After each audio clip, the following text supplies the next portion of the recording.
안녕하세요. 오늘의 과학 수업을 시작하겠습니다. 과학책과 실험관찰책을 준비해 주세요. 네, 수업을 시작하기 전에 지난 시간에 배운 내용에 대해서 복습을 해보겠습니다.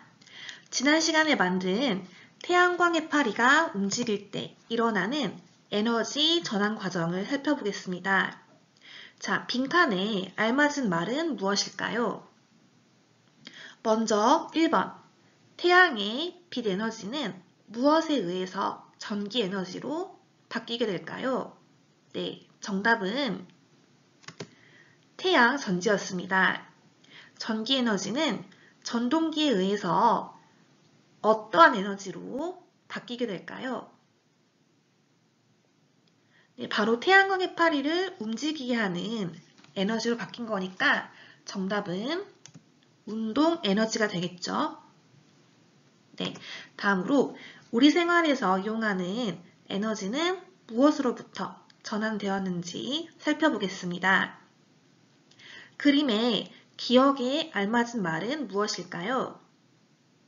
네, 그림을 보니 기억의 빛 에너지는 식물의 화학 에너지로 전환되고 그것은 다시 사람의 운동 에너지로 전환되었습니다.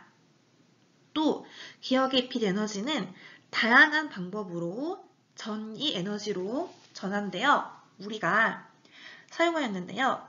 이렇게 우리가 사용하고 있는 대부분의 에너지의 근원이 되는 것은 무엇이었죠? 네, 바로 태양이었습니다. 태양의 빛 에너지를 이용해서 여러 가지 전기 에너지, 화학 에너지 등을 사용했습니다.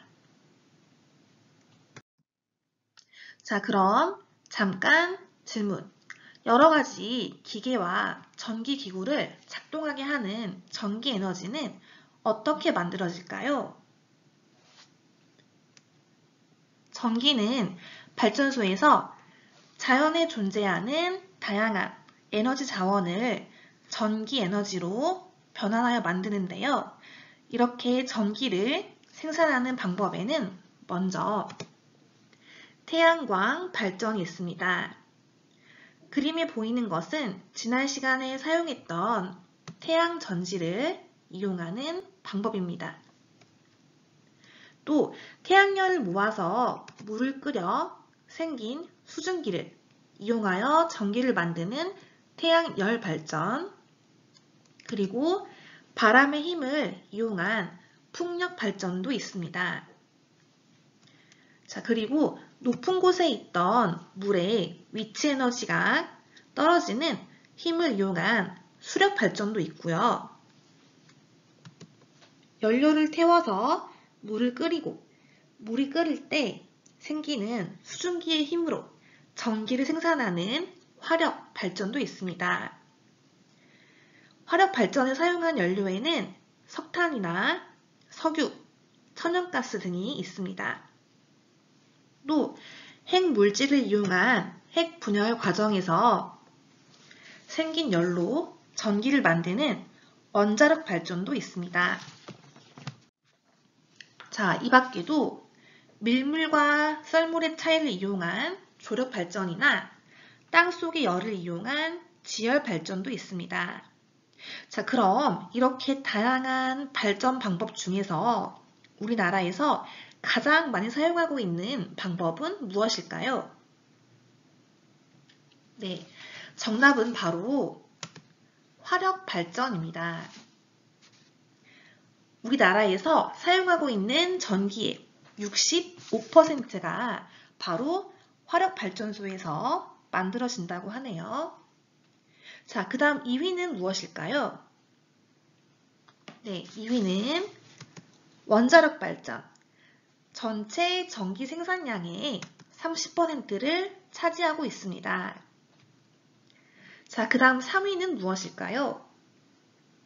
네, 3위는 수력 발전으로 전체 전기 생산량의 1.5%를 담당하고 있습니다.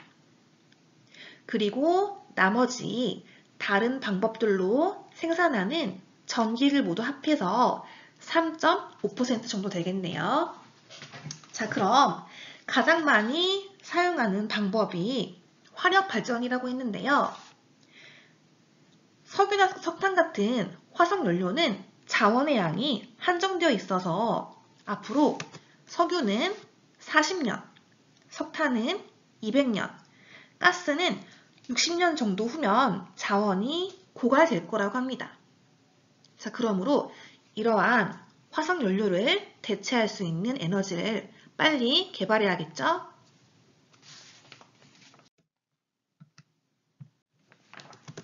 자, 이렇게 자원의 양이 한정되어 있기 때문에 우리는 전기 에너지를 전략해서 사용해야 하고 또 효율적으로 사용해야 하는데요.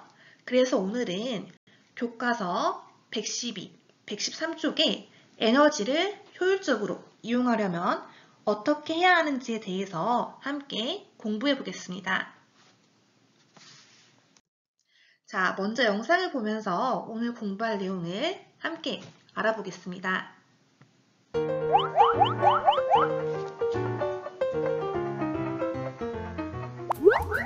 목마르다. 물을 마셔야지. 에너지 소비 효율 등급? 전기밥솥에서도 이 표시를 본 적이 있었는데.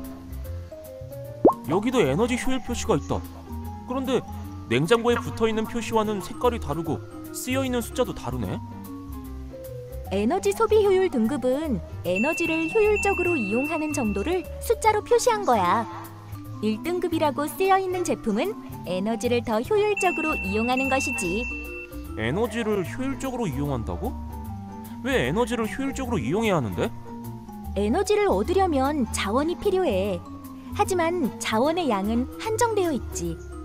그럼 이 한정된 자원을 낭비하면서 쓰면 어떻게 될까? 자원이 점점 줄고 그럼 나중에는 에너지를 쓸 수 없게 되겠네? 아, 그래서 한정된 자원을 효율적으로 써야 하는 거구나. 다른 전기기구에도 에너지 소비 효율 등급 표시가 붙어있는지 찾아봐야지. 그런데 누나, 전기기구 말고도 에너지를 효율적으로 이용하는 예가 있어? 그럼 건물을 지을 때에도 에너지를 효율적으로 이용하기 위해 여러 가지 노력을 해. 또 식물이나 동물도 환경에 적응해 에너지를 효율적으로 이용하지. 좋아. 에너지를 효율적으로 이용하는 예와 방법을 좀 더 조사해봐야겠어.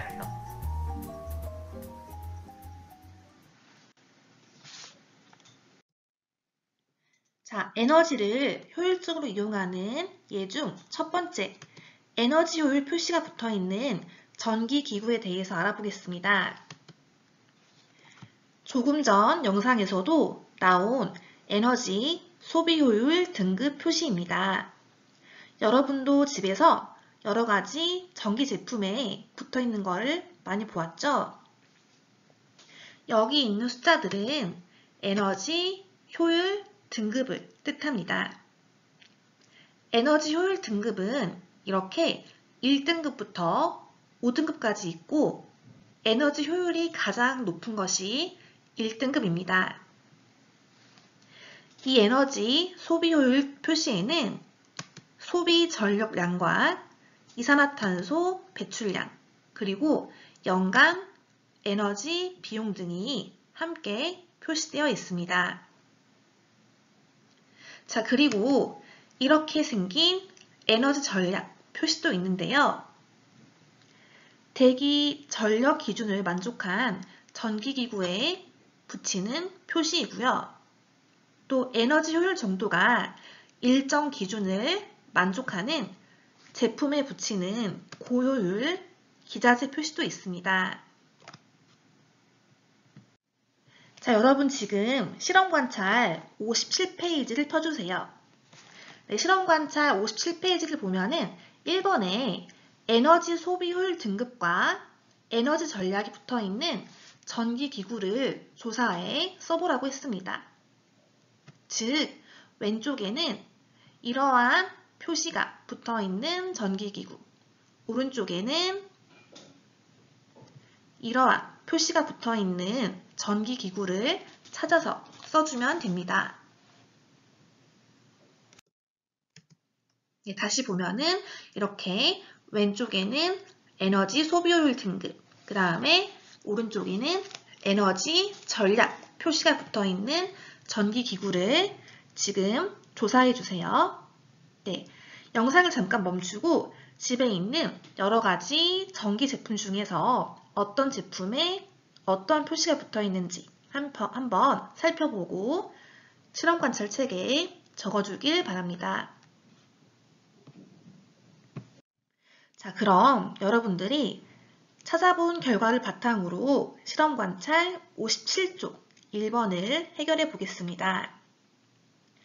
에너지 소비 효율 등급 표시가 붙어 있는 전기 제품에는 예를 들면은 냉장고 1등급, 냉방기는 2등급, 공기청정기는 2등급이었다. 이런 식으로 조사 결과를 자기 집안에 있는 전기 제품에 맞게 쓰면 되고요.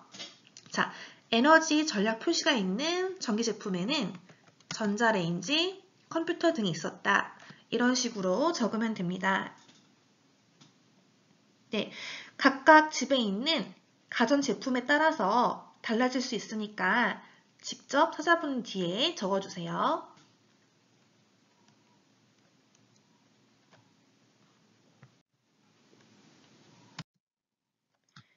자, 앞에서 본 영상에서 건축물이나 동식물도 에너지를 효율적으로 사용하기 위해서 다양한 방법을 사용한다고 했습니다. 건축물에서 에너지를 효율적으로 이용하는 예와 식물이나 동물이 환경에 적응하여서 에너지를 효율적으로 이용하는 예를 한번 알아보겠습니다. 직접 조사해보는 것이 더 의미가 있겠지만 오늘은 영상을 보면서 실험 관찰 57쪽에 2번과 3번을 같이 정리해 보겠습니다. 자, 우선 영상 시청을 함께 해보겠습니다. 건축물에서도 에너지를 효율적으로 이용하는 예를 찾아볼 수 있습니다. 건물을 지을 때 벽면에 단열재를 넣어주면 바깥 온도의 영향을 차단하여 집안의 열이 빠져나가지 않도록 막을 수 있고요. 창문을 이중창으로 설치하면 건물 안에 열 에너지가 빠져나가는 것을 줄일 수 있죠. 한편 자연에서도 에너지를 효율적으로 이용하는 예를 찾을 수 있는데요.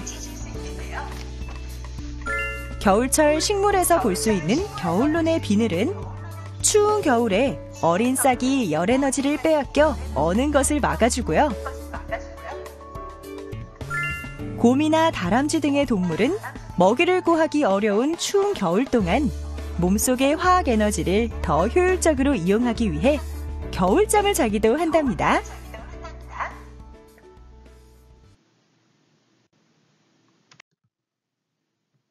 네, 그럼 영상에서 본 내용을 실험 관찰에 같이 정리해 보겠습니다. 먼저 건축물에서 에너지를 효율적으로 이용한 예시에는 어떤 것이 있었나요? 네, 먼저 이중창이 있었습니다. 자, 이중창은 건물 안에 열 에너지가 빠져나가지 않도록 했습니다. 네, 다음으로는 단열재. 단열재는 바깥 온도의 영향을 차단하여서 집 안의 열이 빠져나가지 않도록 막아주는 역할을 했습니다. 자, 이어서 3번 문제입니다. 식물이나 동물이 환경에 적응하여서 에너지를 효율적으로 이용하는 예시에는 식물에 겨울눈이 있었습니다. 겨울눈의 비늘은 추운 겨울에 어린 싹이 열 에너지를 빼앗겨서 어는 것을 막아주는 역할을 했습니다. 다음으로는 동물들이 자는 겨울잠이 있었습니다. 먹이를 구하기 어려운 겨울 동안 자신의 화학 에너지를 좀 더 효율적으로 이용하고자 동물들은 겨울잠을 자기도 했습니다. 자, 이 밖에도 북극곰의 털과 지방, 그리고 V자 대형으로 이동하는 철새, 그리고 황제 펭귄이 서로 몸을 밀착시켜서 추운 겨울을 이겨내는 허들링, 돌고래의 유선형 몸통도 동물들이 에너지를 효율적으로 이용하는 예에 해당합니다.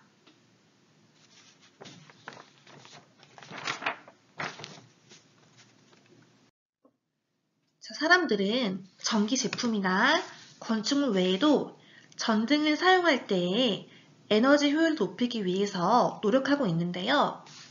전등의 전기 에너지는 어떠한 형태의 에너지로 전환될까요? 네, 전등의 목적은 어둠 밝히는 거니까 전기 에너지는 빛 에너지로 전환되겠죠. 자, 그런데 이때 일부는 열 에너지로도 전환됩니다. 전등의 종류에는 백열등, 형광등, 그리고 LED라고도 부르는 발광 다이오드 등이 있습니다. 백열등은 전기 에너지가 5%만 빛 에너지로 바뀌고 나머지는 의도하지 않은 열 에너지로 전환됩니다. 즉, 95%의 에너지가 손실된다고 보면 됩니다. 그 후에 에너지 효율이 더 좋은 새로운 전등이 만들어졌는데 그것이 바로 형광등입니다.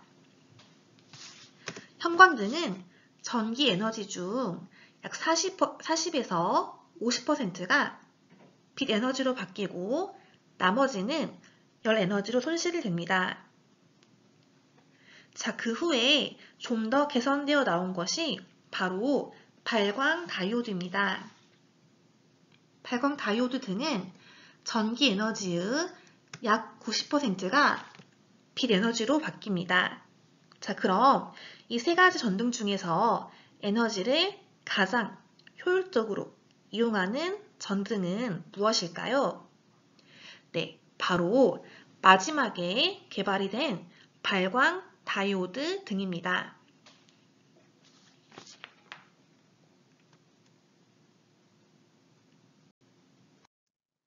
자, 이렇게 에너지를 효율적으로 이용했을 때 좋은 점은 무엇일까요? 네, 바로 난방비를 줄이고 자원을 아낄 수 있겠죠. 또 전기 에너지를 공급하는 발전 과정에서 생태계에 영향을 미치거나 환경오염이 발생하기도 하므로 에너지를 효율적으로 이용하면 좀 더 환경을 보호하고 환경오염을 줄일 수 있는 장점이 있습니다. 자, 이 내용은 실험관찰 57쪽에 더 생각해 볼까요에 정리해 주세요.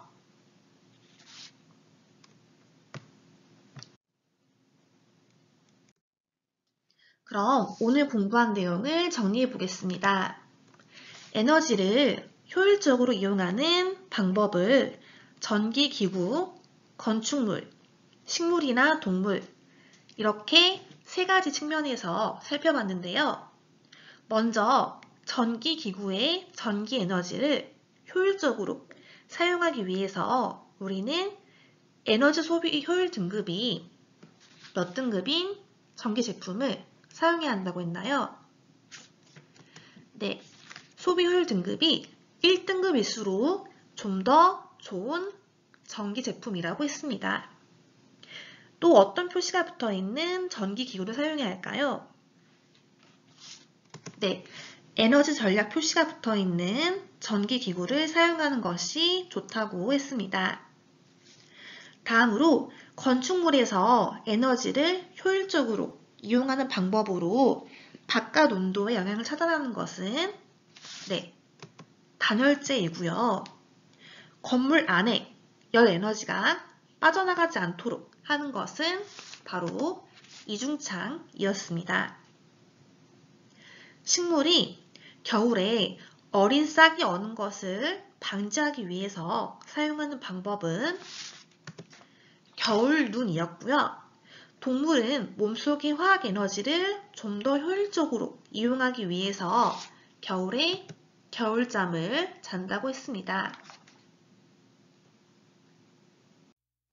자, 이상으로 오늘 수업을 마치겠습니다. 모두 수고하셨습니다.